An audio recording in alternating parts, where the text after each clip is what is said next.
How's it going, everyone? Greg Scott Bailey here. Welcome to my channel and welcome to Captain Picard's TV show called Picard. It's got to be about Picard, isn't it? And other characters. Welcome to Picard Season 3, Episode 3. Spoiler talk. A little bit late on the days here, but I'm running behind, trying to catch everything up today. After this, you're going to see a couple episodes of Last of Us reviews as well. So let's just get right down to it. Okay, so now we're finally getting into the nitty gritty of the show. We're getting into the ship to ship combat and a little bit of the tactical, like Navy warfare kind of feel that we got from Wrath of Khan. A lot of people might do some comparisons and not like that. I happen to love that they're doing this. A nice little fight in the nebula, you know, um, trying to see like whose strategy is the best, things like that.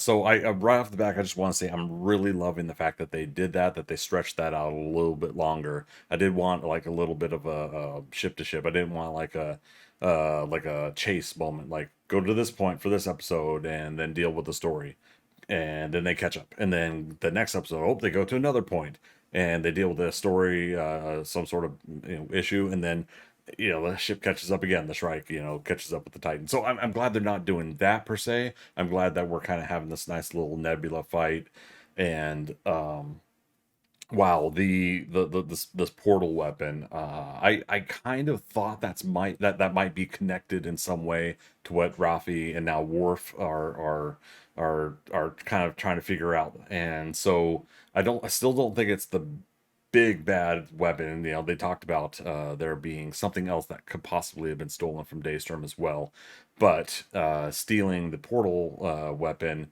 gives Vatic a chance to have this new design weapon or whatever to use on a ship. And I only have one hesitation about liking something like that, which is maybe it's a law of diminishing returns, right? There has to be something more compelling, something more dangerous, and it has to keep stacking and stacking and stacking. And I was worried about that a little bit, but I think this is a compelling weapon to try to fight against. And I'm pretty sure, inevitably next episode we're gonna see some sort of a solution to get them out of this, or later on they'll come back around with an idea, just like I don't know, Star Trek 6. The cloaked Klingon warbird has an exhaust pipe. A simple little defect like that. So I'm sure they'll do something like that, and whatever it is, let's just hope ends up being a payoff, that they end up writing it in a compelling way. When you really break down stuff like this anyways, if you take yourself out of the moment of any TV show or movie, in all honesty, you do kind of just, like, you could say, like, oh, that was kind of a simple resolve to the issue. But how did the characters go through the moment? How did they deal with the issue? How did they solve the mystery or the problem? That's what I look forward to, and so far I am really there. So I just want to jump in real quick on the weapon and the battle that's going on inside the nebula. um One quick note, they keep mentioning that the nebula itself seems like it has some sort of a sentience, or I mean, maybe they're alluding to a sentience. Maybe I dreamt that I heard that. But there's some sort of organic nature that they had said to it that Starfleet's never seen before. But we have heard of a nebula that's alive before. Now I can't remember if that was in Voyager or if that was another episode of TNG. But so they have heard of that before, but this nebula itself is not probably a classification that they've explored before. So I do like this Vulcan science officer that they have on the ship. Just added the actress to my Twitter, so I'm looking forward to seeing hopefully more of that character as well. I'm liking the bridge crew of the Titan, and it's been really fun to kind of watch them work, not only with Shaw but then with Riker. So let's get to that. Inevitably, we knew something was probably going to happen to take Shaw out of commission, and of course, during the battle, Shaw gets taken out. So thankfully, not for good, because again, I'm loving Todd Stashwick's character. I'm loving Captain Shaw. I don't agree with everything he's doing, but I still cannot help but think back to first through maybe fourth season TNG, maybe even fifth season TNG, where there's just no way that Picard and Riker would stand for the same thing. And So then what do we see? I think we see Riker now with officially getting the ship, transferring control of the ship over to Riker, as Shaw did. I think it clicks in Riker's mind like, no, this is the seriousness of the results of what we've done is was what I think he's thinking. And so what's nice here is there's that cause and effect change in his demeanor, and he's got to take command. So command is changed over to Riker, and now we see, like, initially him and Picard go, aha, now we're in charge, but the roles are reversed. Picard kind of takes the number one position, and Riker is the captain, of course. And there's a real nice little juxtaposition there, homage, I guess, to their their history, but it doesn't last long, and we see that with the I guess the experience that Picard has is outdated. Not saying he's wrong, to take that chance, but they didn't know what weapon that the Shrike had, and the opportunity was there, and Picard wanted to seize it because, just kind of like I was thinking as a viewer of the show, they're just going to get chased. They're going to catch up to him again inevitably. Picard feels that's going to happen. That's my interpretation. So why not take them out now? It's a little bit of the harkening back to Star Trek First Contact. The line must be drawn here, no further. It's trying to cut that danger from continuing to happen, and unfortunately, it proved to be a backfire. And I did not expect that. I legitimately thought that Picard was going to be shown to be in the right because, again, taking a step out of myself as a viewer in the moment, if you really think about it, this is Picard's show. This is Patrick Stewart's character and show. And so you would think that that heroic moment would happen to that lead character, the character that the show's named after. Nope. And I love it because this is the vulnerability of a character. A character's not always going to be right, but inevitably what I do want to see is resolve. So I'm sure by episode 4 we're going to see that resolve. It makes a little bit of a break between the trust of Riker and Picard, unfortunately. That line that Riker says is the first time in my life that I ever have joined in his disappointment. I was disappointed he said it, but also felt his disappointment in Jean-Luc Picard and the moment when he said, "You just got us killed." Oh, I mean, come on. William T. Riker, come on, buddy. So this is going to be interesting to see what happens there. They're probably going to say in the moment, look, fear and anger, the situation we're going through. You're damn right, I said that. But then Picard will say, and you were right all along, and something like that. Something will happen like that, I'm sure. Come on, they'll be friends again. So that's perfectly fine. But no, I like how that's written, and I like how they interacted and had the moment. They themselves were a little bit giddy with the fact that they had now had the command of the Titan, and it was gonna be a oh boy, we get back to it again. And I love how that kind of backfires. This really should kind of make them step back and think about everything a little bit harder. And I love the writers for this. I love the directors and everybody's portrayal of that situation. So bravo to them. Episode 3 is very compelling in that situation. I love the drama that this is creating. So speaking of drama, okay, so we did get confirmation. Um, Jack Crusher, who, again, I said, like, it better not be Jean-Luc's. I mean, he's named after Jack Crusher, but he's Jean-Luc's son. And again, I just gotta state it. How do you have an unplanned pregnancy in the 24th century? Because he was conceived 20 years before. It's now 2401, but so in whatever the math, 2381. So the point being is, how do you in this time period have an unplanned pregnancy? But without going into the real world politics of that, or the feelings that everybody has on that topic. I just want to state that in the science fiction of it does seem like the unplanned pregnancy probably wouldn't happen, but so it did. Okay, so I'm gonna put all that aside. So Jack is Jean-Luc's son, and that changed everything for the end of episode 2 going into episode 3. All right, so this is the way it's going to be. I love Jack's attitude in this episode because I worried that he was going to end up being a character that either was whiny or annoying, or what, once we found out, you know dare I say, a little bit of like Luke Skywalker. I'm going to go to Toshi Station for some power converters. I was worried it was going to be like that. Oh no. No, no, no, I really like this character. This character is useful, is compelling, and I definitely see like this going somewhere for future stories. As long as I'm going to try to echo some concerns I heard about from others, as long as they don't repeat Star Trek 3. Don't kill David, you know, don't kill Jack Crusher. Don't repeat the Star Trek 2, Star Trek 3 kind of formula there. I'm really hoping that's not going to happen because, in all honesty, Picard has suffered enough tragedy in his life. We got to get some wins, especially in this quote unquote last season.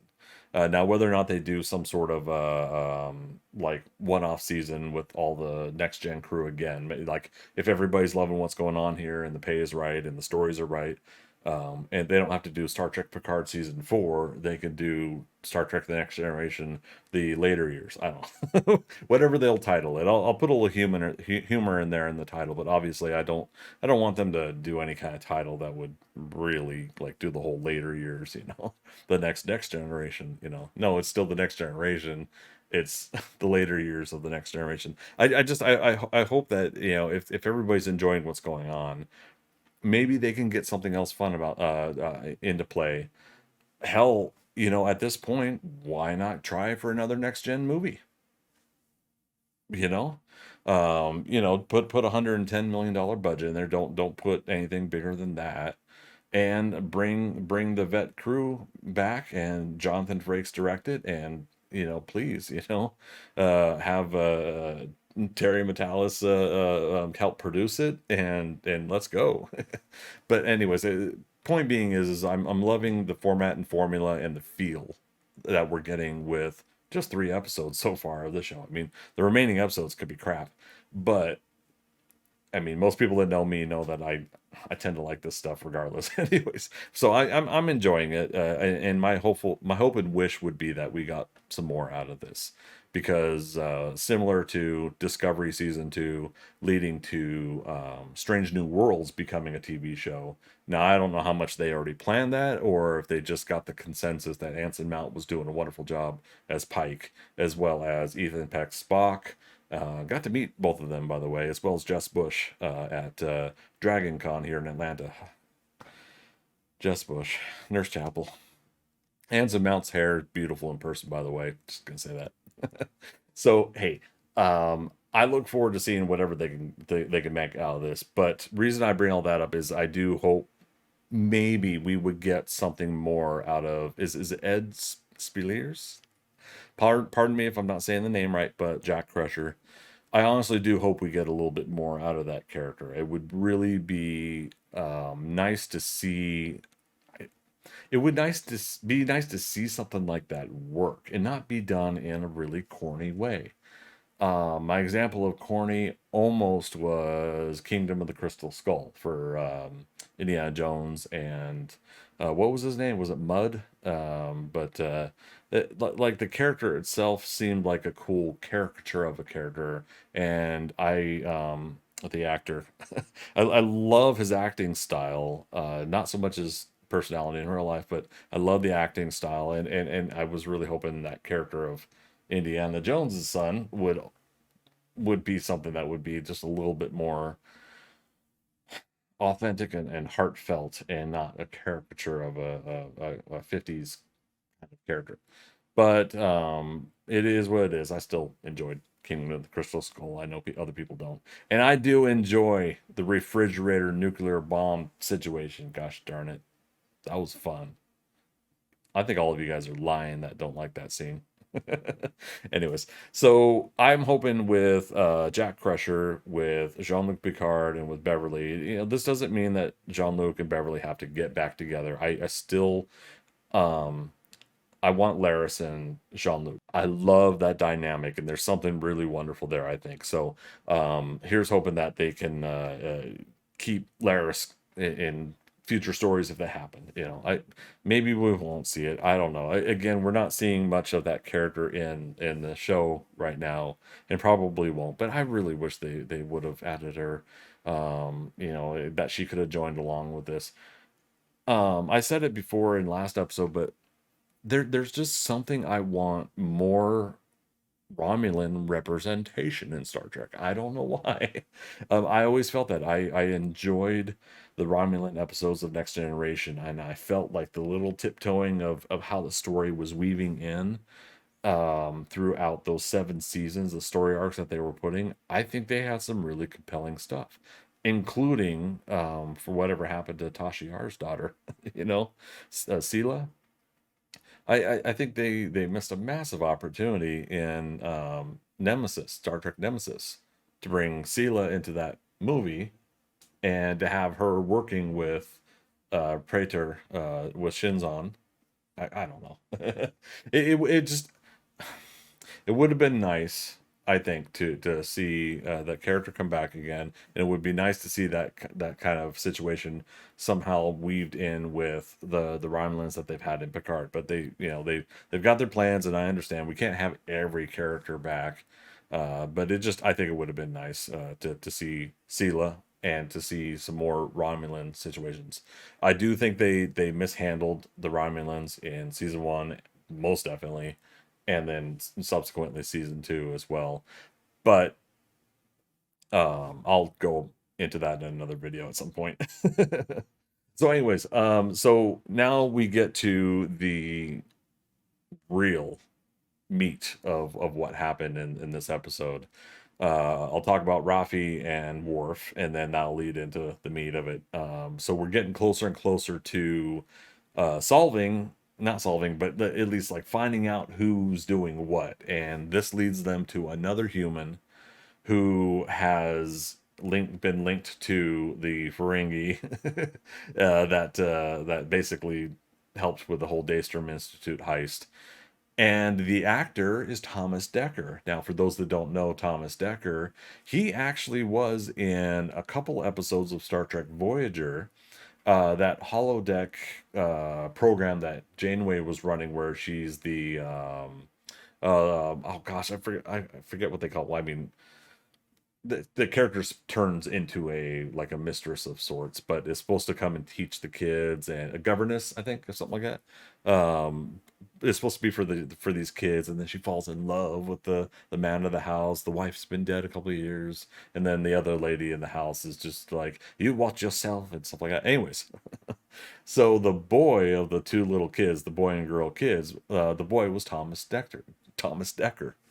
Beatrice, be quiet. That was Thomas Dekker. Other people will know him from the Terminator Sarah Connor Chronicles. He played John Connor very wonderfully, in my opinion. Oh, God. Talk about like a very big tragedy of the writer's strike back then. Oh, my God. That show was wonderful. And Summer Glau, wonderful job. So I think it's really neat that we got to see Thomas Dekker come in and play like another character. And what do we find out about this character?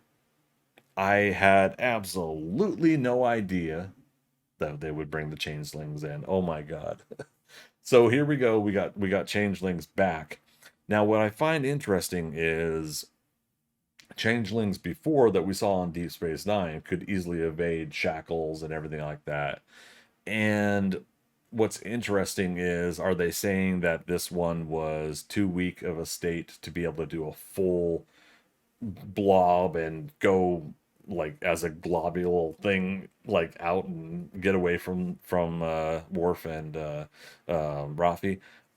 maybe, or maybe this what they've said was a an offshoot sect of founders are maybe they're not able to uh, I guess transform things in and out of things as efficiently because they're probably not bonded to the Great Lake. Is that what it was? The Great Lake, or the Great Link? I'm a horrible Deep Space Nine fan. I'm sorry. But maybe that's what it is. Maybe they can't do it as efficient, which I actually do like because I think in Deep Space Nine, I think the changelings honestly were really overpowered. And the fact that they honestly were just not able to wipe out Starfleet and Cisco and team. That was the one little small gripe that I had with the whole Dominion War story. But anyways, so if that's the case, if we so since we've got changelings, so we've got two of them now.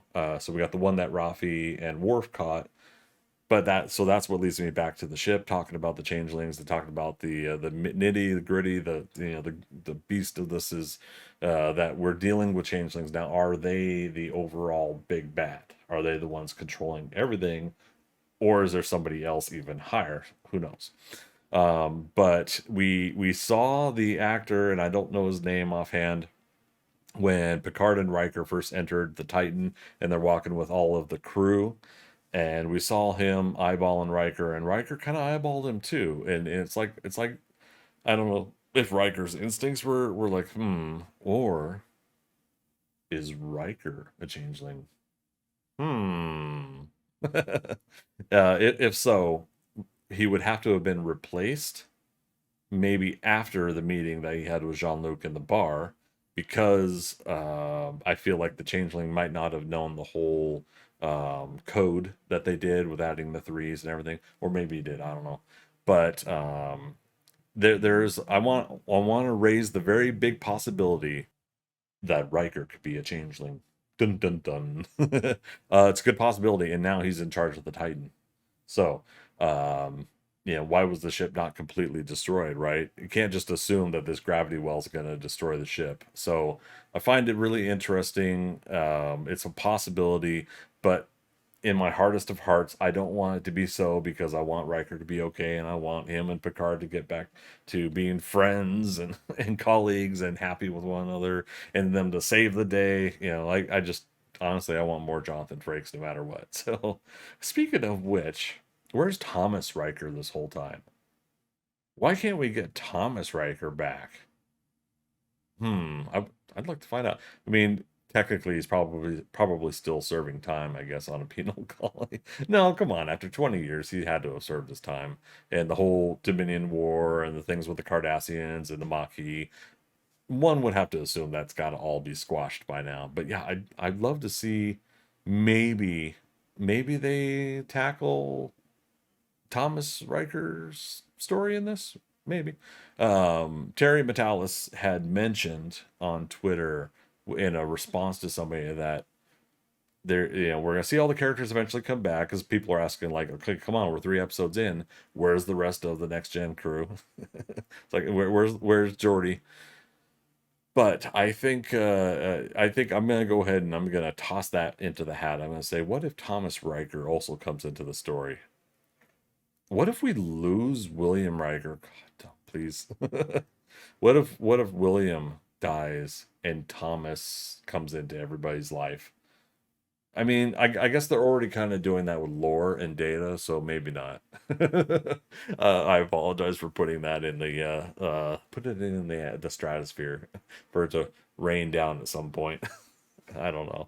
I would love to see Thomas Riker, but it's because I want to see more Jonathan Frakes. I want to see more of him in Star Trek. I love that he's directing, and I love that we get to get a lot of behind the scenes stuff with him.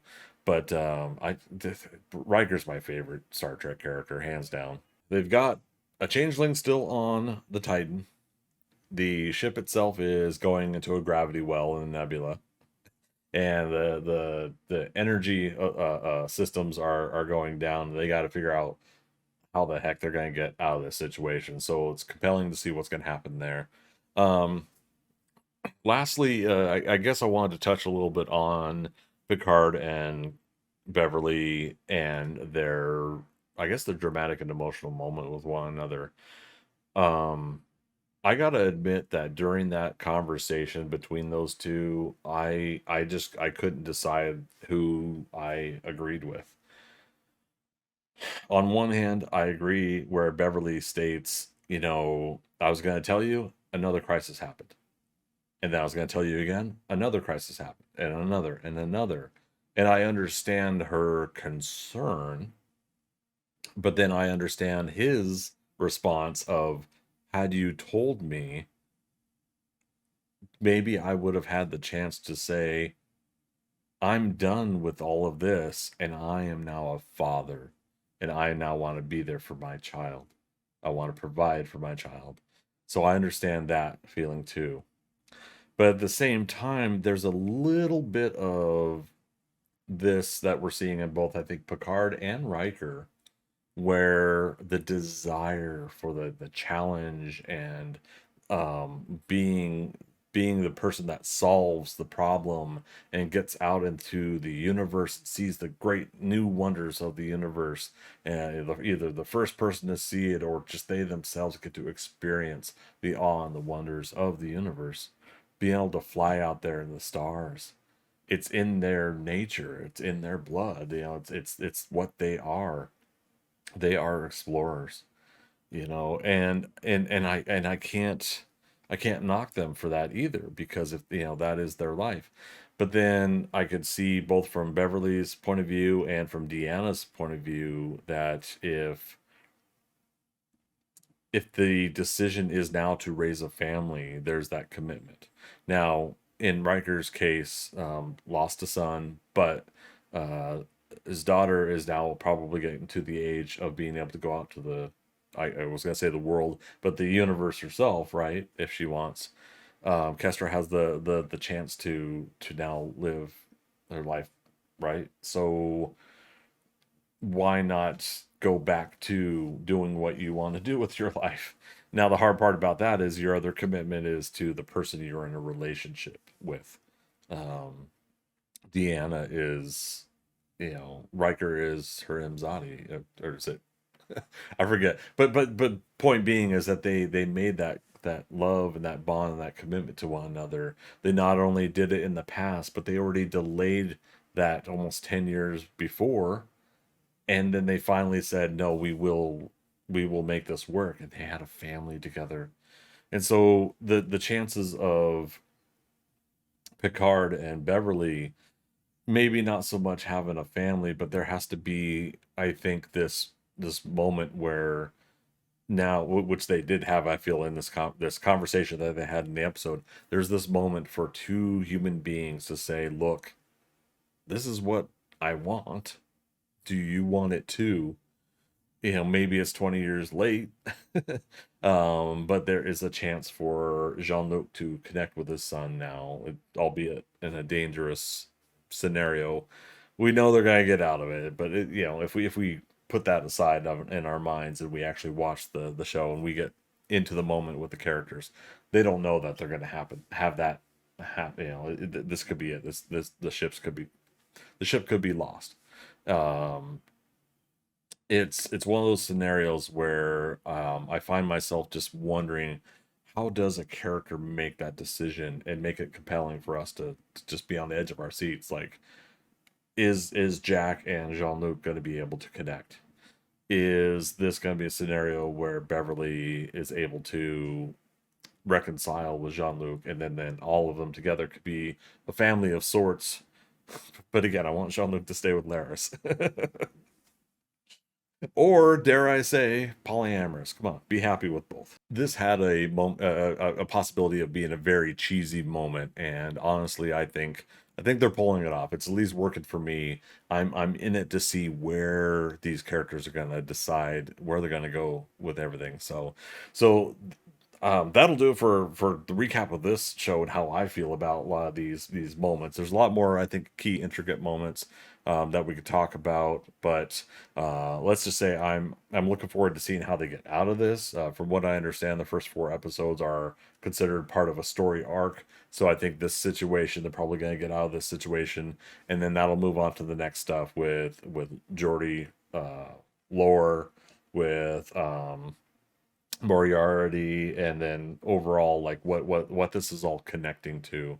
So I look forward to seeing where that's gonna go. I mean, it's just I can't wait till next episode. It's just gonna be it's compelling and it's fun, and I've been enjoying it, and I look forward to it. So do you guys look forward to it too? Let me know in the comments below your thoughts on this episode and where you think things are gonna go. If you think something's like a real huge spoiler, if you have some info or something like that, just put spoilers beforehand or something. I don't know. Just try to be aware, consciously aware that in the chat, we want to be kind to everybody about what we're posting. And but I would love to hear everybody's thoughts on what you guys think about the episode so far. So whether it's the first, second, or this episode, the third, and I'm anxious to see where this is going. I'm loving the season so far. If you're new to the channel and this is the first video you came by, I appreciate having you here. Don't forget to thumbs up or thumbs down if you do like or dislike the video. Either way, it does help out the channel, so I certainly appreciate that support. Hit subscribe and that bell notification next to it if you want to get notified every time I post a new video. Once again, thanks for stopping on by, and as always, we'll see you on the next adventure. All right. Bye-bye.